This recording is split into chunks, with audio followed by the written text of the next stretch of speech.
Hi, I'm Dana. Welcome to this week's video blog. Today I want to talk about having more than one child in the house when you're ready to sleep teach. I get this question a lot from people who have older children or twin situations where they're really worried that one child is going to wake up the other child.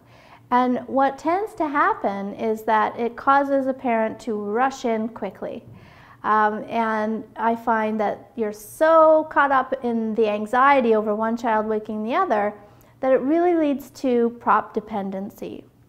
So if you've got a baby and you're rushing in there the minute you hear her to feed her or get her pacifier back in or start to rock her again, you're really reinforcing the prop dependency, probably more so than you want to and more so than you need to.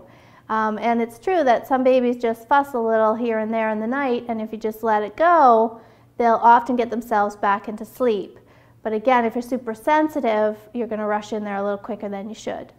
So when I'm asked this question, my answer is always, oh well. Oh well, yes, one baby's going to wake up the other baby. Your baby's going to wake up your toddler. It's most likely going to happen, and oh well. Okay, say it with me, oh well. Because if you're on the path to making some positive changes, this is just short term. And I think that's where people forget. You know, you're envisioning night after night of one child crying and one child crying and a whole house that's upset and up in the night, and this goes on and on and on.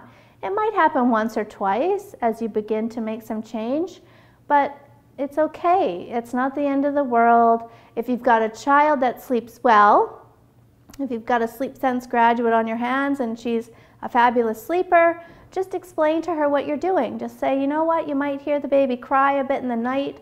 I'm trying to teach her to sleep well just like you do. And if you do hear her, I want you to know that everything is okay and just go back to sleep. And if you have your own skills and you've got a child that's got great skills, she will get herself back to sleep. So there's really nothing to worry about. Is it disruptive? Sure. I mean, we don't want her to wake up in the night, but if it's just going to happen a few times, then again, oh well. Okay?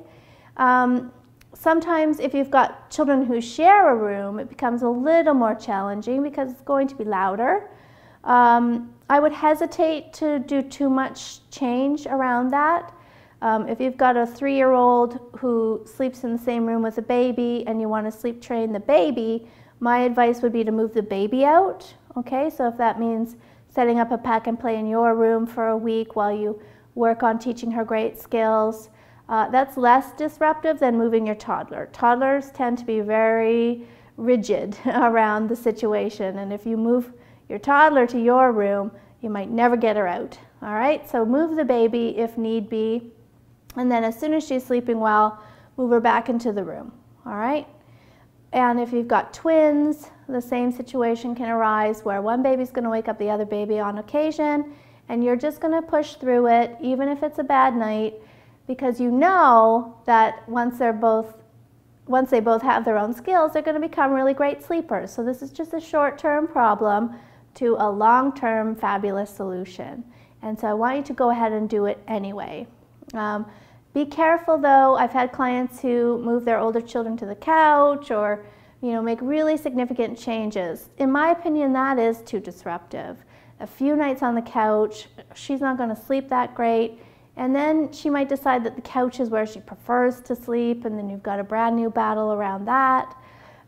I find it's just better to keep things as close to normal as they can be. Know that this is most likely going to happen on occasion, and do it anyway.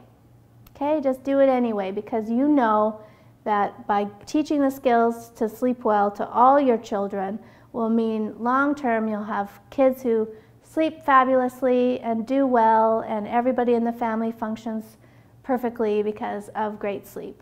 So if you've been holding back because of an older child, don't. Go ahead and start. Let's get everybody in the house sleeping well as soon as we possibly can. All right, thanks for watching. Sleep well.